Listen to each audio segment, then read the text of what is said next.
नमस्कार, मैं आर्यन सिंह। आप देख रहे हैं न्यूज़ डंका। न्यूज़ डंका में आपका स्वागत है। दोस्तों, वेनेजुएला पर यूएस के राष्ट्रपति ट्रंप का हमला भारत पर कितना असर होगा? जी हाँ, अंतर्राष्ट्रीय राजनीति के मंच पर एक बार फिर उथल पुथल मच गई है। इस बार निशाने पर है लैटिन अमेरिका का देश वेनेजुएला और हमला बोला है अमेरिका के राष्ट्रपति डोनाल्ड ट्रंप ने। ट्रंप के हालिया बयानों और फैसलों ने पूरी दुनिया में बहस छेड़ दी है। क्या यह कूटनीति है या फिर खुली दादागिरी? मादुरो बनाम ट्रंप सिर्फ दो नेताओं की टक्कर नहीं है, बल्कि दो विचारधाराओं की सीधी भिड़ंत है। एक तरफ वेनेजुएला के राष्ट्रपति निकोलस मादुरो, जो अमेरिकी दबाव के आगे झुकने को तैयार नहीं, और दूसरी ओर डोनाल्ड ट्रंप, जिनकी नीति दबाव, प्रतिबंध और ताकत के प्रदर्शन पर टिकी रही। दरअसल ट्रंप प्रशासन ने वेनेजुएला पर कड़े आर्थिक प्रतिबंधों को और सख्त करने का संकेत दिया है। साथ ही वहां की मौजूदा सरकार को अवैध करार देते हुए सत्ता परिवर्तन की बात भी दोहराई गई है। अमेरिका का तर्क है कि वेनेजुएला में लोकतंत्र खत्म हो चुका है, मानवाधिकारों का उल्लंघन हो रहा है और जनता बदहाल है। लेकिन सवाल यही है कि क्या किसी संप्रभु देश के अंदरूनी मामले में इस तरह दखल देना जायज़ है? आलोचक कहते हैं कि यह अमेरिका की वही पुरानी नीति है, जहां उसके हितों पर आ जाती है वहां लोकतंत्र और मानवाधिकार का झंडा उठा लिया जाता है।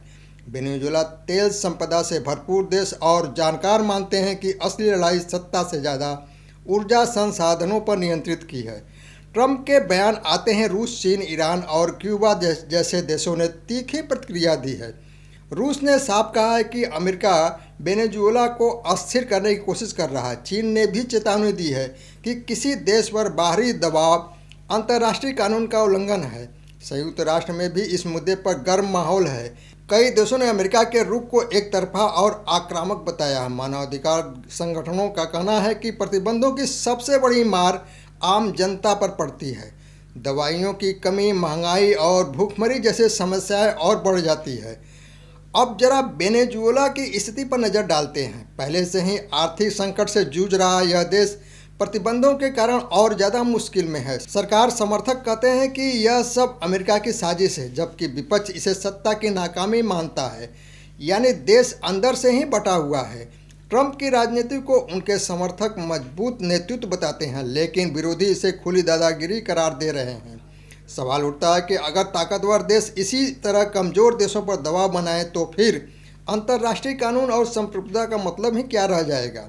विशेषज्ञ मानते हैं कि ट्रंप की यह रणनीति घरेलू राजनीति से भी जुड़ी हो सकती है। अमेरिका में चुनावी माहौल में सख्त विदेशी नीति दिखाना उनके लिए फ़ायदेमंद हो सकता है, लेकिन इसकी कीमत वेनेजुएला की जनता क्यों चुकाए? आज दुनिया बहुध्रुवी हो चुकी है। अमेरिका अकेला सुपर पावर नहीं रहा। ऐसे में इस तरह की आक्रामक नीति क्या वैश्विक तनाव को नहीं बढ़ाएगी? अंत में सवाल वही है, क्या ट्रंप का यह कदम लोकतंत्र की रक्षा या फिर ताकत के दम पर अपनी बात मनवाने की कोशिश है? क्या अंतर्राष्ट्रीय समुदाय सिर्फ बयानबाजी करेगा या वास्तव में किसी समाधान की दिशा में आगे बढ़ेगा?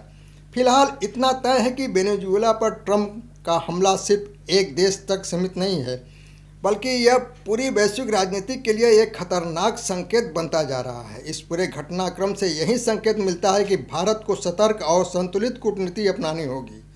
भारत के हित तेल आपूर्ति, वैश्विक व्यापार और रणनीति साझेदारियों से जुड़े हैं। ऐसे में किसी एक ध्रुव के पक्ष में खुलकर खड़े होने के बजाय भारत को अपने राष्ट्रीय हितों को प्राथमिकता देनी होगी। बहुपक्षीय मंचों पर शांति, संवाद और अंतर्राष्ट्रीय कानून के समर्थन से ही भारत अपनी भूमिका मजबूत कर सकता है। बदलते वैश्विक समीकरणों में संतुलन ही भारत की सबसे बड़ी ताकत है। दोस्तों, एक ज़रूरी बात, आप हमारे वीडियो को अधिक से अधिक लाइक, शेयर और सब्सक्राइब अवश्य करें। धन्यवाद।